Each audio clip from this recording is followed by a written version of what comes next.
If you're struggling to get the sounds that you want out of your blues and rock lead guitar playing, that is probably, for one thing, because you are pretty heavily reliant on this. The thing is, there is a better way, and we're going to talk about it in this video today. So, the thing that I've just played for you there, that is the minor pentatonic scale. Looks like this. If you have never ever seen that before, this is what it looks like in a fretboard diagram, okay? So, to play the A minor pentatonic, we're playing frets 5/8, 5/7, 5/7, 5/7, 5/8, 5/8. This is pretty much your staple guitar soloing tool. It's what everybody tells you all the time that you need to learn in order to play guitar solos. And to a large extent that is true, but what we're going to look at here is blending that minor sound with a major sound, okay? Now the reason that we would do that, what you've got here right now, as you can see by this flat 3 note that we've got here, this is designed to work predominantly with minor sounding chords. But in a blues rock kind of context, what you'll find is that instead of playing over a minor chord, quite often you'll be playing over a chord like this, which is a dominant 7. Now, over a dominant 7 or a dominant 7 sort of sound, most rock and blues guitar players are still playing this minor pentatonic. But what they'll find is that that particular scale doesn't work perfectly over the backing that they'll be playing against. So what I'm going to do is I'm going to stick on a blues rock style backing, and I'm going to use this scale.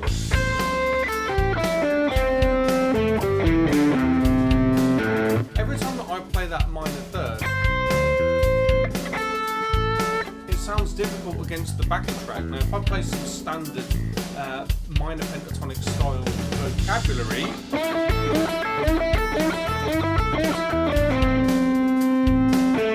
that note there sounds so clumsy against the backing track, doesn't it? But when we go to this, it's the note that's in the scale. It's this note over here.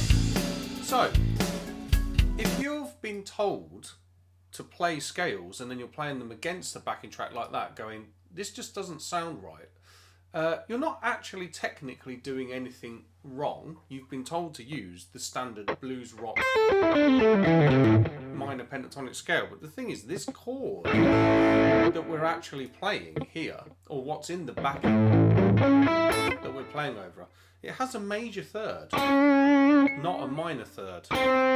So this note sounds clumsy against the backing track. Now what you'll find that you're probably starting to do with this particular scale here, naturally, is you're starting to on every one of these thirds, the flat 3, the minor interval in the scale, you're probably trying to do this. That's adding a blues curl. Now that blues curl does make that scale sound more appropriate against the backing track. So I'm going to do that on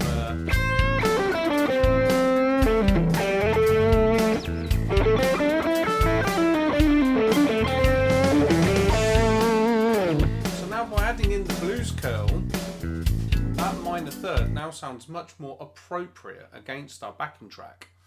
But there is a better and more cool way to approach playing over this kind of backing, and that is to use this. This is a hybrid of the major and minor pentatonic, okay? So what you can see on the screen in front of you now, if I just hover the arrow, the cursor, over these notes here, you can still see that I've got my standard minor pentatonic, which is root, minor third, perfect fourth, perfect fifth, flat 7. Root, minor third, perfect fourth, perfect fifth, flat 7, okay?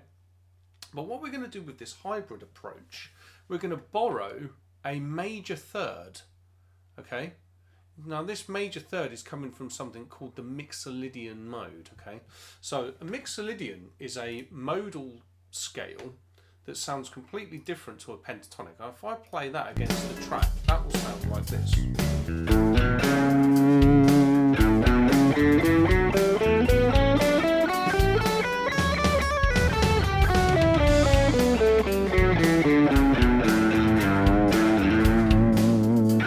Okay. Now that requires an entirely new format of learning, because you'd have to go from learning your pentatonic scales that you've already done into learning about modal scales, learning new scale shapes and all of that.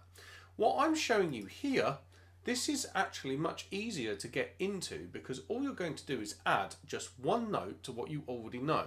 So taking your major third from that Mixolydian mode and adding it to the minor pentatonic. Now when you're looking at this shape, you can see that I've done the standard 2 notes per string shape here, and I've added the thirds here, here and here, but I've also added them over here.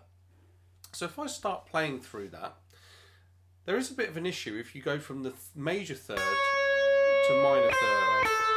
This only actually sounds good if you go minor third, major third, then into the root. So I would be going from here to here to here, okay? So minor third, major third, root. Now if I play in that same way down the whole scale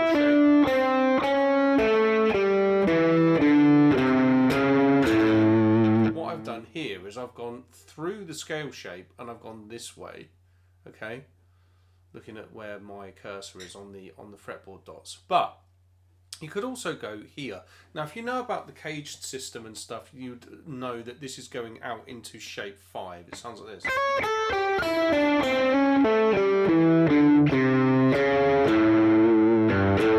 It's the same sound as going.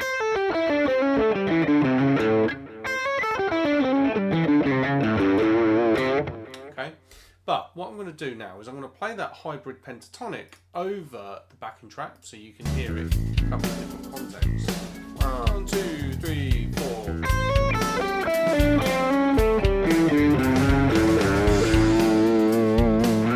So we've now got our minor third grit going up to the major third, which sounds more appropriate for the actual chord in the backing. So we'll play it a couple more times. Here we go. And 1, 2, 3, 4.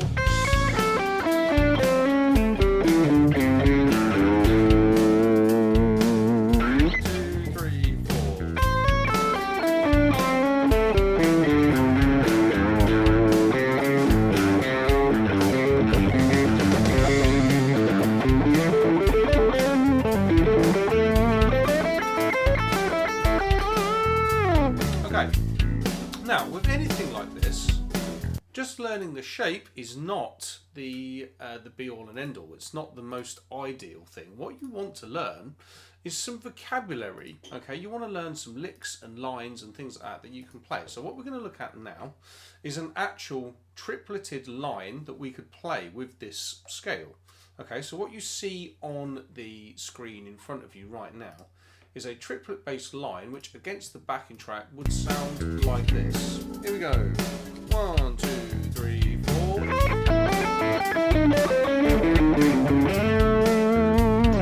So what we're talking about now is going from playing a shape to playing vocabulary.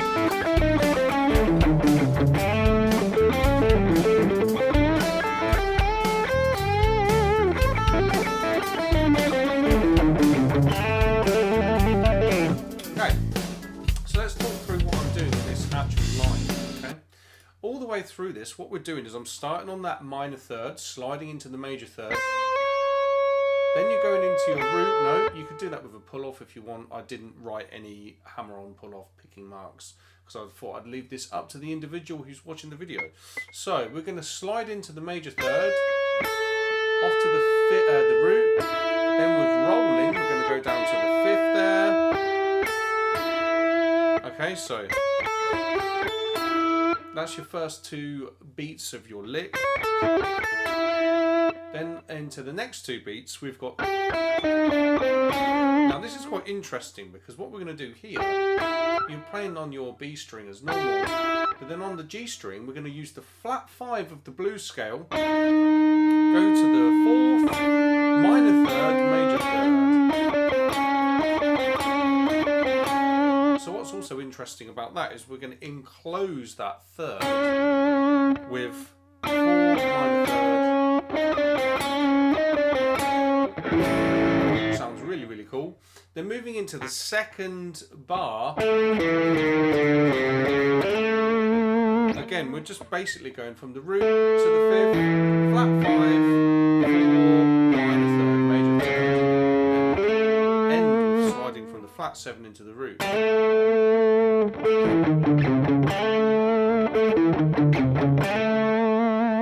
Okay, so if I play that against the backing track a couple more times, just so you can get to hear it.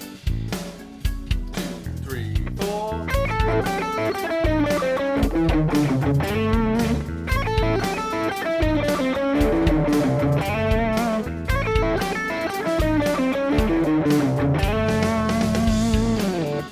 Okay, so that is how I would go about the easiest way possible for you to go from transitioning to your standard minor pentatonic to playing something which is much more appropriate over a dominant backing, which works really well in blues and classic rock, even modern rock, that works over almost any type of backing that you could do as a modern lead guitarist, really. So, if you have enjoyed the video, first things first, you probably want to know more. If you do, there is a free resource at my website, Cutting Edge Guitar, called the Guitar Progress Decoder. It's basically an online assessment that you can take. It's the kind of assessment that I used to do with my one-to-one students when they would come to my studio. I'd find out what their problems are, diagnose their issues, and then set up a program of learning for them so that they could continue their progress and get better and better from there. So you can take that assessment for free at my website right now. That will help you diagnose your issues, and then it will show you a corrective set of measures that you ought to take in order to start improving your guitar playing. Then of course, if you want to move further from that into taking some courses and lessons and action with me, then you can do so. There is no obligation to do so if you don't want to, though. Just go and use the resource for free, and it should show you what is wrong with your playing right now and give you some ideas on how you can go about fixing it. Okay guys, I hope you've enjoyed the video. If you have, do give it a like, drop me a comment, and subscribe to the channel for more lessons like this. Thanks ever so much for watching, guys. See you soon.